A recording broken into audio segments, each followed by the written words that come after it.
Bible, me and my friend Alex, and we cannot, in life of us, understand why the entire Christian church is doing everything the Bible says never do. Oh, and what's that? Well, the Christmas tree and breaking the Sabbath and all that stuff. Is there, like, some kind of insight you can give to us? Like, what are we missing here? Well, I don't know. I mean, people putting up Christmas trees, just a long history of Christmas trees in the history of the church. But whether or not, I mean, it's not biblical, but there's lots of things we do that aren't biblical. We watch hockey games, and we cheer for the Toronto Maple Leafs, which is probably quite a dangerous thing to do. Well, I know, but that's all, that's worshiping the creation more than the creator, which is a sin. Yeah, I understand that. But the Christmas tree, even in, I think in American history, was in the maybe 1850. Like, it was like, what is it, 1907 was the last state that allowed it because it was such a debauchery, and they knew better than this.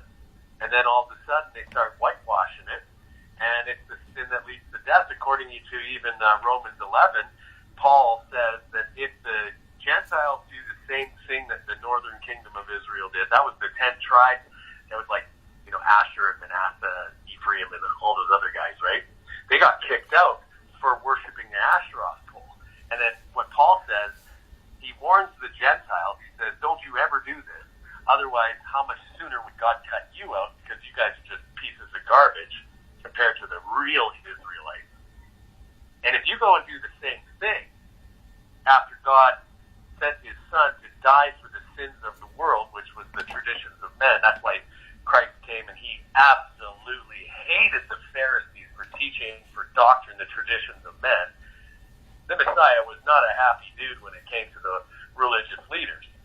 So what we're sitting here wondering, and it's talking about this over and over and over again, especially like Acts 3. Well, I mean, that's where one of the places it begins. And Peter says, anybody, and he's quoting Deuteronomy 18, which just blows my mind, because Acts 15 tells you to read this too.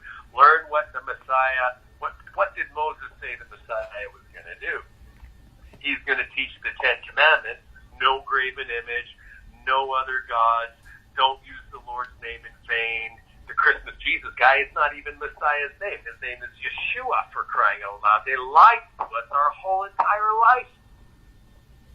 What are we supposed to do about this? This information, it's crazy, isn't it? Like, what are we going to do?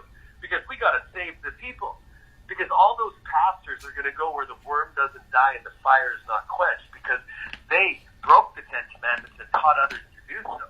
That's called least in the kingdom of heaven, where the worm doesn't die and the fire is not quenched. Pretty scary, isn't it? I think they even know that, though. But they do it anyway.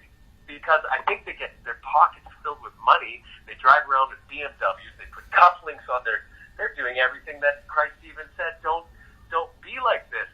If you want to be the greatest, then be the least and wash feet. But they don't sounds to me like you don't really have a question. You have things. Oh no, I agree with the question.